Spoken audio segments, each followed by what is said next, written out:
May I now invite Dr. Stephan to join this panel because we are going to have a Q&A session, and then because time is running out, I've decided to now open to the floor and then take questions from the audience, and then the panel members will be happy to address your concerns or questions.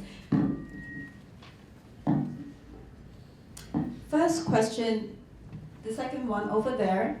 Okay, maybe we go for this gentleman first.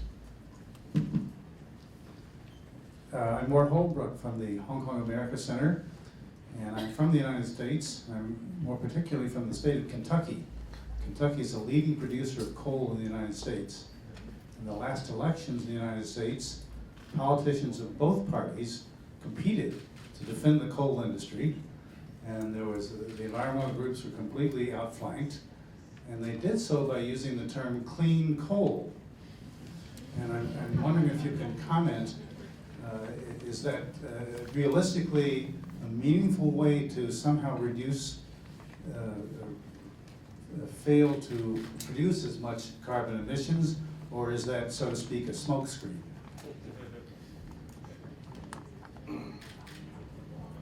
Yes, it's a smokescreen. I think you wouldn't expect otherwise. An oxymoron. The word clean coal is history. Let's keep that in mind.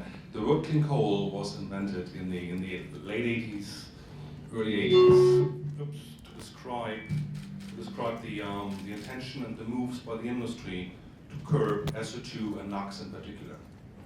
So it was meant to address conventional pollution, and in the US it includes also mercury, a quite toxic heavy metal. So this was clean coal. The industry ignored, the coal industry ignored completely the climate debate and didn't consider carbon dioxide as a pollutant. Now it's considered a pollutant even under the EPA in the US. Let's see what comes out in your legislation, what the EPA, that's a different thing. But clean coal, it doesn't work as long as coal is emitting. We can talk about as to what extent carbon capture and storage might play a role to reduce not only the conventional pollutants, but also carbon dioxide. But as I said in my presentation, even if you deploy CCS, and let's assume it works, let's assume that the geological potentials to put that stuff down, to secure that the stuff stays in there for, let's say, 100 years and more, let's assume it's even cost effective, which is not currently. Let's all assume that this is happening. And even then, in order to stay below 2-degree global warming, the scope for carbon capture and storage, in this case representing the term clean coal, would not work. It works for a certain amount of coal, but by no means for all the coal we have in the ground. And even in the US, at some point in time, and I understood President Obama, that the US is on the pathway to reduce the US national emissions by up to 28% by 2030, and by up to 80% by 2050. I mean, that's at least the plan of Democrats. I know that the Republicans are on a different planet here, but that's the plan of the Democrats. If the US is going down that road, by no means, you can maintain the current level of coal with or without CCS. It just doesn't work physically.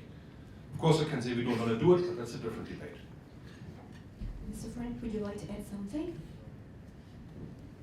Yeah, just some few words. I think also for me, I would agree to you that it's a smokescreen. And clean coal sounds a little bit weird on just a climate protection point of view. What I've not pointed out in my presentation, the latest discussions in the German government is also going into the direction of phasing out coal industry. I don't know if you've followed that discussions right now. So there are on the one hand people who say, okay, so you cannot phase out nuclear power and coal industry at the same time, but on the other hand, even the Ministry of Economic Affairs and Energy says, okay, if we want to reach the goal of minus 40% greenhouse gas emissions by 2020. And as I said, we have a gap of minus 5 to minus 8% if we go on business, doing business as usual. We have to focus also on some financial apportionment or something like this for the coal industry. And so I think we also have to cover that thing, or bear that in mind, that coal is a cheap technology for producing electricity, but on the other hand, we have to focus on the greenhouse gas emissions. And the European Union and also the German government planning to reform the ETS, the emission trading system. And so, yeah, let's see what comes next during the next years on that point. Thank you. Question over there. Gentlemen, please identify yourself, please. Hello, my name is Pong from the European Union Academic Program Hong Kong, and I have a question for Mr. Frank. You mentioned that Germany is very advanced in renewable energy, but I know that different European countries have different policies. For example, in France, you see they still produce a lot of nuclear energy. So Germany, you abandon this policy and you choose renewable energy. So there could be a cost difference between different European countries, and how do you coordinate with other EU countries so that you don't end up with competition or different policy problems? Thank you. Thank you very much. Well, you pointed out a very important item, that different states in the European Union have different climate political goals, and they have different approaches to comply with these goals. One of them is France with heavy nuclear power. On the other hand, you just take a look on the eastern side of Germany. There you have Poland, for example, with a lot of coal industry, but they're also facing on the deployment on renewable energies. The point is not just to coordinate the goals; it's just more to coordinate the electricity and energy flow within these countries. So, for example,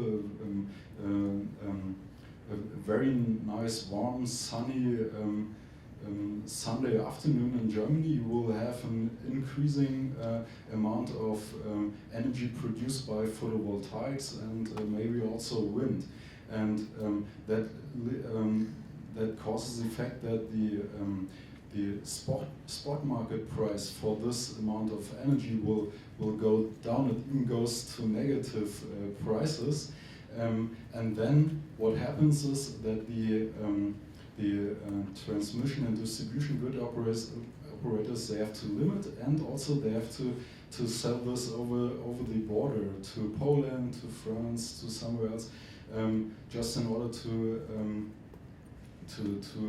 achieve the security of supply. So it's more on operating level, how to fulfill the energy transition in Germany. It also affects the point that it is more heterogeneous, and we have different energy systems around Europe, and Germany is quite in the center of that. And so we have to focus and coordinate more the electricity flow and the market integration on the European level, and not only on a singular state level like in Germany. So that's a huge challenge you pointed out. If you allow me to add on that one more, a little bit more on the politics of Europe and target setting, and not to be so German-centric. Europe's targets for 2020 and for 2030, whether we like them or not, for 2020 are broken down both on renewables but also on climate. are broken down, and also the European emission trading system, are broken down to individual countries, legally binding to some extent for 2020, not for 2030 yet, it's a different story, but for 2020 they're broken down. So each country knows what it should do.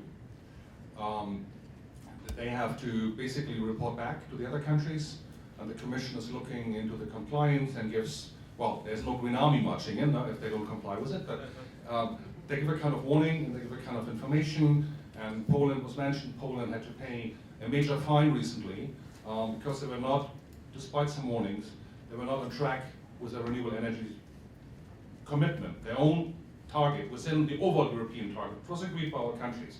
They had to pay a fine, which was a result was that Poland, which is often blamed for being the high priest of coal in Europe, Poland has recently adopted a quite ambitious and strong domestic feed-in tariff system. So European coordination, despite having different targets, different energy systems work. Nothing is perfect in Europe. I'm not defending it here. I'm trying to describe that the move in Europe is towards coordinated policies. The same what was mentioned by my colleague here on the grid integration. We have seen 2 new legislative pieces by the European Union recently. One, the most important one recently, on this integration of free electric flows or harmonized electric movements across the countries, is the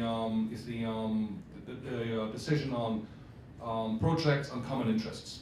That mainly looks into cross-border connections in order to balance off those kind of disparities which might occur with an increased amount of variable weather-dependent renewables such as solar and wind, which are coming increasingly from, but not only from Germany. Let's keep in mind, in terms of overall variable renewables, Germany is not alone, right? Italy has higher amounts. There's Portugal, there's Ireland, there's Sweden, there's even the small country I'm living in, Belgium.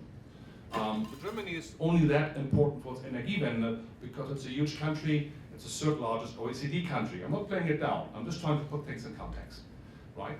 I think we need to keep that in mind. And in that respect, the European Union is trying to coordinate those corridors to make sure that there is a coordination possible, because legally, currently, the overall energy system or a power system in Europe is basically based on national regulation. So you have national regulators which control, approve, and agree on the tariffs, which is a little bit in the last century, because the overall electricity system, by nature, is getting more and more international. Electricity trade, liberalization of the energy market, increased renewables coming in, gas transfers, etc., etc.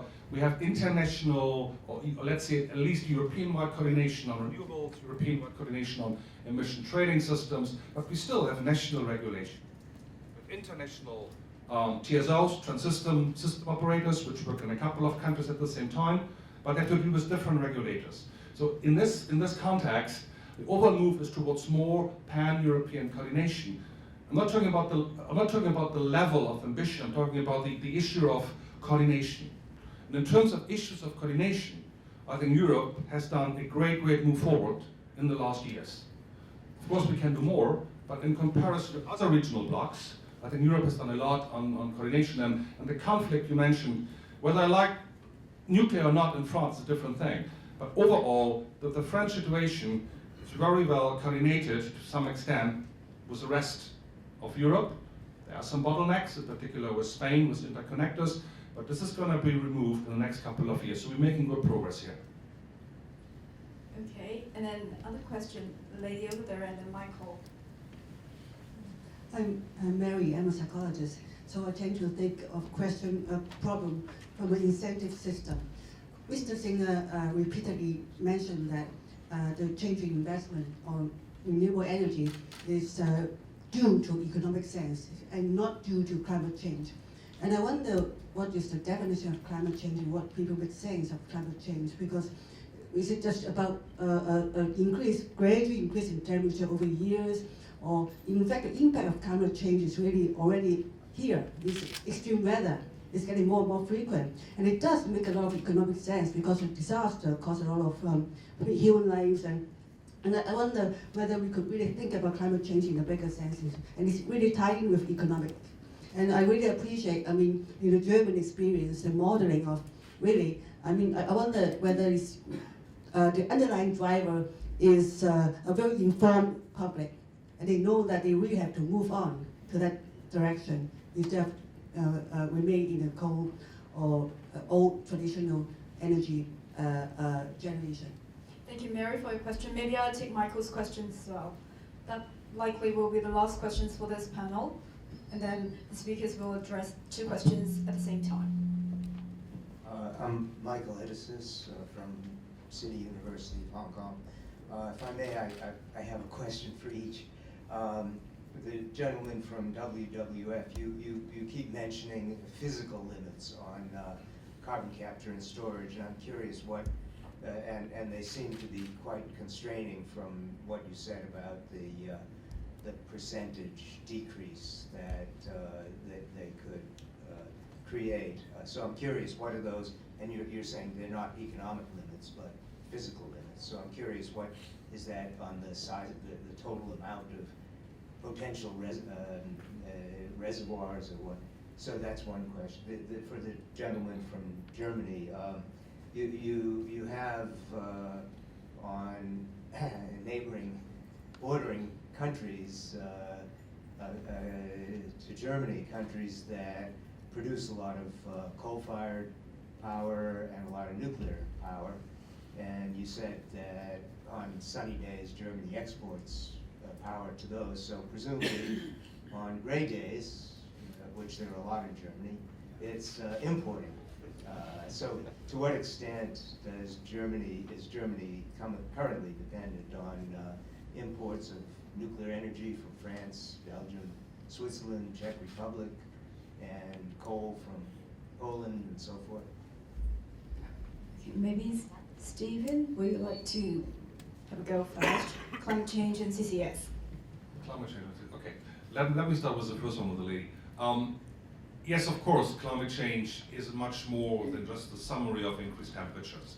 Actually, the increased temperature triggers all the things we've worried about. It's increased sea level rise, it's more floods, more droughts, extreme weather events, these kind of things, food security, because food crops come to a certain limit, freshwater scarcity. It's not just the temperature increase, it's much more, I fully agree with you. My point was a different one. My point was what drives countries to go clean energy. And then, whether I like it or not, of course, I'm driven also by climate change. I wouldn't disagree with, I personally believe that climate change is arguably one of the biggest challenges we're facing in the world.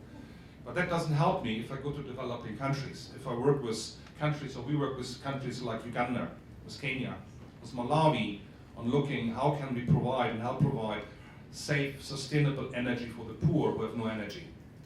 And why would I use the argument to say a solar panel with a good storage on the roof is better than a kerosene-fired boiler? A kerosene-fired boiler doesn't contribute much to climate change at all because those countries are very small in emissions. A little bit of kerosene doesn't add much. The centers of pollution are somewhere else. That doesn't add. But the argument for solar is a different one.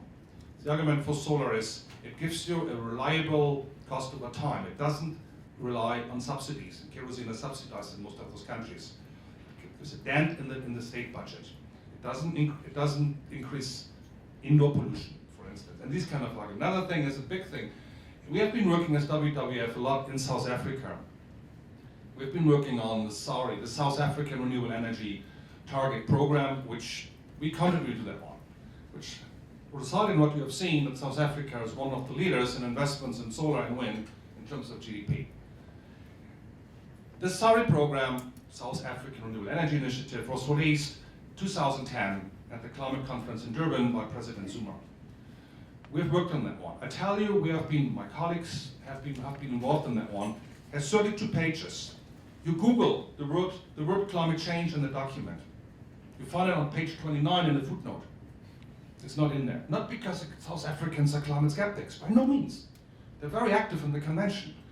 The point is, in the domestic context in South Africa, which is a coal-dominant country, the argument of climate change meets lots of resistance at this point in time as a driver for renewables. There are many other renewables are co-benefits, which are much better. Water scarcity is a big thing. Job is a big thing. There are lots of unemployment in the townships. That is a big thing. Domestic production of new technologies which will help to be exported to other parts of Southern Africa. That makes sense for them. They don't deny climate change. That was my point. So we need to work on the co-benefits to have the wide array of arguments. Your point on CCS. Well, the Intergovernmental Panel on Climate Change, the IPCC, has released a special report on CCS back in 2005. I was one of the peer reviewers of that one. I'm a peer reviewer of Working Group 3 of the IPCC. At this point in time, the overall assessment on the geological availability of resources to put carbon underground in a safe way would not be repeated today, I tell you. Because I think that I know. The geological assessment of the IPCC was much too positive about the availability of geological resources. We have seen a couple of countries where the amount of potentially availability carbon storage sites had been scaled down by factor 10 in the last couple of years after thorough review. So even if I like CCS and say, yes, it gives a survival time and a more smooth transition for fossil fuels, where do we put the stuff? We can't put it in the ocean, we know that. It's also banned legally, by the way.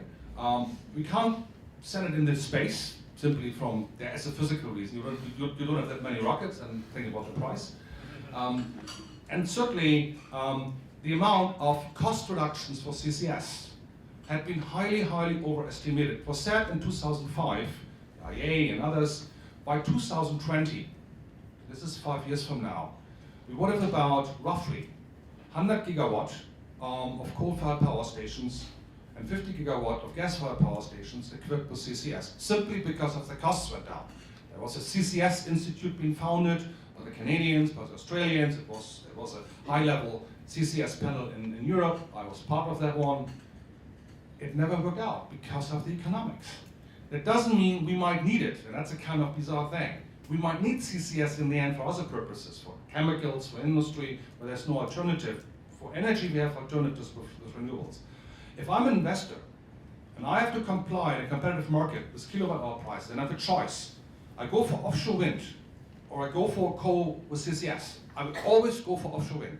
Not because I'm a green guy, it's simply cheaper. That's the point with CCS.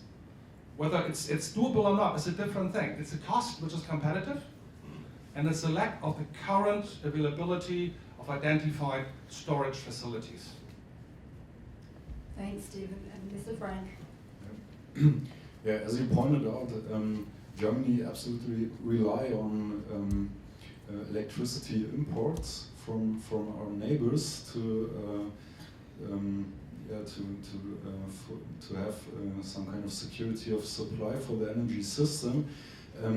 As you might know, there are some issues with social acceptance due to the grid development, because we have in the north of Germany the wind farms, wind onshore, wind offshore wind farms, and in the south of Germany the energy demand, the main energy demand. So that problem you have pointed out is a very local problem, for example, for Bavaria or for Baden-Württemberg, for example, where some people say, okay, it's the not in my backyard mentality also for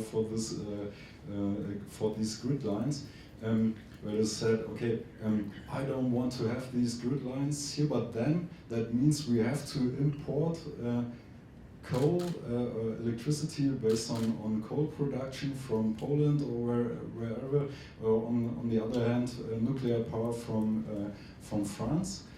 So that's I cannot give you the exact number of the amount of imports due to this point, but that is an issue we have to face on in Germany.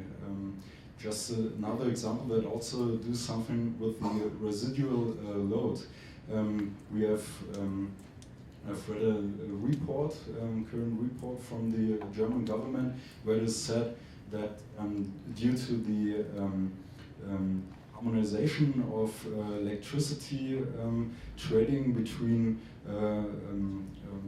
Germany and Austria, you can reduce the residual load from 6 to 1.8 or 7 gigawatts. So that also makes something with the costs for the residual load again, and makes it just a little bit less reliable on different electricity imports from our neighbors. So the harmonization of the whole system is crucial for successful energy transition in Germany as well. Thank you so much. Thanks for the speakers for sharing their views in terms of the current situations worldwide, and in particular in Germany, renewable energy development, and then also the challenges facing all of us, and the amount of resources that need to be invested in developing renewable energy. And after the break, after the coffee break, then we'll be specifically looking at China and Hong Kong. The renewable energy development in mainland, our motherland, and also in this city in Hong Kong. We have now a 5 to 10 minutes break, so come back at about 10:50, and then our second section of the morning session will begin. Thank you. Please join me in giving them a